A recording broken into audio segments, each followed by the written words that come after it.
So irregular periods ఉన్న వాళ్ళకి pregnancy రాదా, ఈ డౌట్ అనేది అందరికి ఉంటుంది. Irregular periods is not always a indication of irregular ovulation.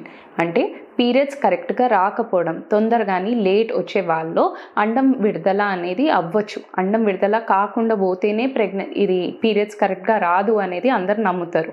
So ప్రతి ఒక్కరికి అది కరెక్ట్ కాదు. అండం విడుదల కరెక్ట్గా లేకపోయినా ఒకవేళ మీరు పీరియడ్స్ మధ్యలో 2 to 3 డేస్లో ఒకసారన్నా కలిసి ఉన్నట్టయితే ఓవ్యులేషన్ టైంలో మీరు కలిసి ఉన్నట్టు. సో అలా ఉంటే మాత్రం ప్రెగ్నెన్సీ వచ్చే అవకాశాలు ఉంటుంది. ఇర్రెగ్యులర్ పీరియడ్స్ అనేది ఎవరికి ఉంటుంది? సో పీసీఓ ఉన్న వాళ్ళకి కానీ, స్ట్రెస్ ఎక్కువ ఉన్న వాళ్ళకి, or BMI height weight calculate చేసినప్పుడు బాగా వెయిట్ ఉన్న వాళ్ళకి, బిఎంఐ చాలా హై ఉన్న వాళ్ళకి, లేదా తక్కువ ఉన్న వాళ్ళకి కూడా ఈ ప్రాబ్లం కనిపిస్తూ ఉంటుంది. థైరాయిడ్, ప్రొలాక్టిన్ ఈ హార్మోన్స్ ఇంబ్యాలెన్స్ ఉన్నప్పుడు కూడా ఇర్రెగ్యులర్ సైకిల్స్ అనేది ఉంటుంది. సో ఇర్రెగ్యులర్ సైకిల్స్ ఉన్న వాళ్ళు ఎట్లా ప్లాన్ చేసుకోవాలి ప్రెగ్నెన్సీ?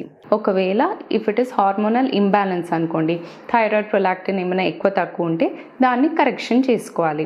బిఎంఐ అనేది ఎక్కువ ఉంటే తగ్గియడము, అలా బాగా తక్కువ ఉంటే మాత్రం దాన్ని కరెక్ట్ ఆప్టిమల్ లెవెల్కి తీసుకురావడం, ఇది చేసుకోవాలి. ఎక్సర్సైజ్ అనేది మైల్డ్ చేసుకోవాలి. అది ఏ టైంకి విడుదల అవుతుంది ఆ టైంని తెలుసుకొని ఆ టైంలో కలిసి ఉండేటట్టు చూసుకోండి. సో ఇర్రెగ్యులర్ పీరియడ్స్ ఉన్న వాళ్ళకు కూడా ప్రెగ్నెన్సీ వచ్చే అవకాశాలు ఉంటుంది. Thank you.